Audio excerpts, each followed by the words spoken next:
जय भारत। एक बार फिर से स्वागत करता हूं आप सभी लोगों का आपके अपने चैनल लोन हेल्प इंडिया में। और आज के इस वीडियो में बात करने वाले हैं एक बहुत ही इम्पॉर्टेंट नोटिस के बारे में। जी हां दोस्तों, ये नोटिस आ रहा है एडवोकेट पीजे शाह के द्वारा आप सभी के फ़ोन पर, आप सभी के व्हाट्सएप पर, ईमेल पर ये नोटिस रिसीव हो सकता है।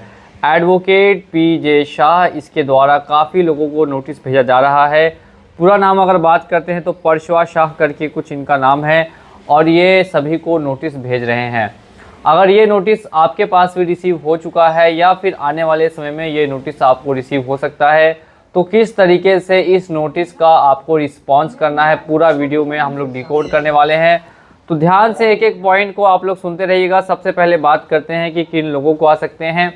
अगर आपका ऐप का लोन है, अगर आपके पास क्रेडिट कार्ड है, अगर आपके पास पर्सनल लोन है, तो हर एक कैटेगरी के लिए अलग अलग तरीके से ये भेजा जा रहा है। ये एक कंपनी का है, ये एक कंपनी के द्वारा भेजा जा रहा है। ये एक लॉ फर्म है जो सभी लोगों को नोटिस भेज रही है अलग अलग बैंकों के लिए। जैसे मैं अभी आपको बता रहा हूँ वो है फेडरल बैंक के लिए, मनी व्यू के लिए भी आ सकता है, सेम फॉर SBI के लिए भी आ सकता है और अलग अलग बैंकों के लिए ये नोटिस रिसीव होता है।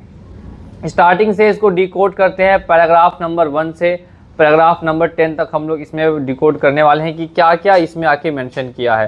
तो सबसे फर्स्ट जो यहाँ पे लाइन दिया हुआ है ये बस यही है कि ये जो नोटिस आपको दिया गया है ये क्लाइंट के द्वारा जो इनका बैंक है उनके बिहाफ में दिया जा रहा है। यहाँ पे क्लाइंट किसको रेफ़र कर रहे हैं, वो बैंक को रेफ़र कर रहे हैं और ये नोटिस आपको इशू किया जा रहा है उनके द्वारा जो दी गई जानकारी है उससे रिलेटेड।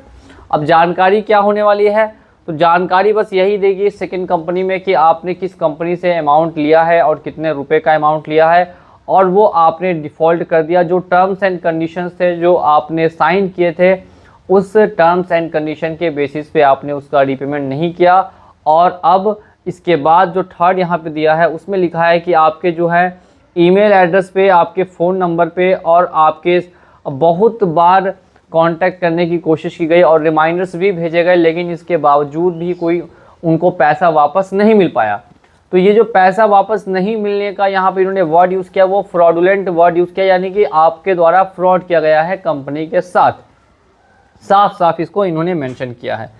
अब इसके अलावा इन्होंने लिखा है जो अमाउंट यहाँ पे फ्रॉड किया गया है वो कितना लिखा होगा। और ये जो अमाउंट फ्रॉड किया गया है ये भारतीय न्याय संहिता के 2023 के जो रूल है उसके अंडर ब्रीच ऑफ ट्रस्ट में आता है, यानी कि आप किसी का भरोसा किसी को देके उस भरोसे को तोड़ रहे हैं।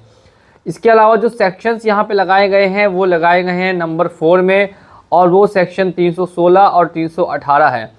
देखिए 316 318 मैं एक बार फिर से बता देता हूँ। जैसे आपको पहले 420 के आसपास लगती थी, अब उसे 316 318 कर दिया गया है चीटिंग और फ्रॉड के मामले में।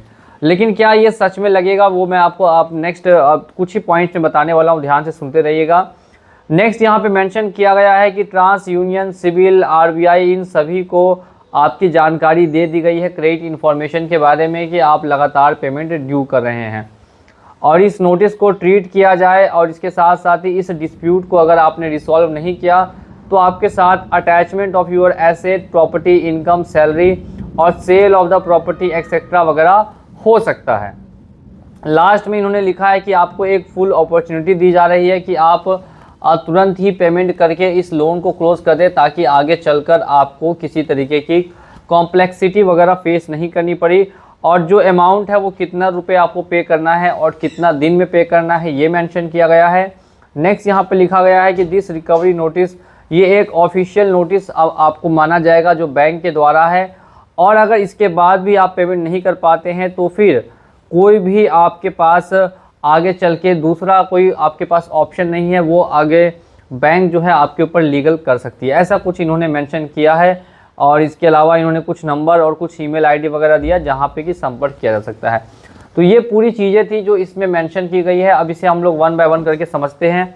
देखिए मेनली ये भी एक तरीके का आपको डराने के लिए ये एडवोकेट के द्वारा बार बार नोटिस भेजा जा रहा है। यहाँ पे जो सेक्शन 316 318 और फ्रॉडुलेंट एक्टिविटी की बात की गई है, ऐसा कोई एक्टिविटी आप नहीं कर रहे हैं। आप एक जेन्युइन डिफ़ॉल्टर हैं, आपने कोई इंटेंशनली पैसा डिफ़ॉल्ट नहीं किया है, तो आपको घबराने की कोई बात नहीं है। आप इसका सीधा सिंपल सा रिप्लाई भेज सकते हैं और साथ साथ में कुछ पॉइंट्स को मेंशन कर सकते हैं जिनकी वजह से आपने लोन को डिफ़ॉल्ट किया या आपको लोन डिफ़ॉल्ट करना पड़ा। अगर आपको ये वीडियो में और भी जानकारी चाहिए है तो आप और भी वीडियोस हमारी वॉच कर सकते हैं, लेकिन इस नोटिस से आपको किसी तरीके की आपके ऊपर केस होने की संभावनाएं नहीं है और ना ही आपको प्रॉब्लम आगे चल के फेस करनी पड़ेगी। सीधा सिंपल रिप्लाई आप इसका बना के भेज सकते हैं। और अगर आपको भेजना है तो ऊपर दिए गए व्हाट्सएप नंबर पर आप हमें संपर्क कर सकते हैं। वीडियो को देखने के लिए आपका बहुत बहुत धन्यवाद।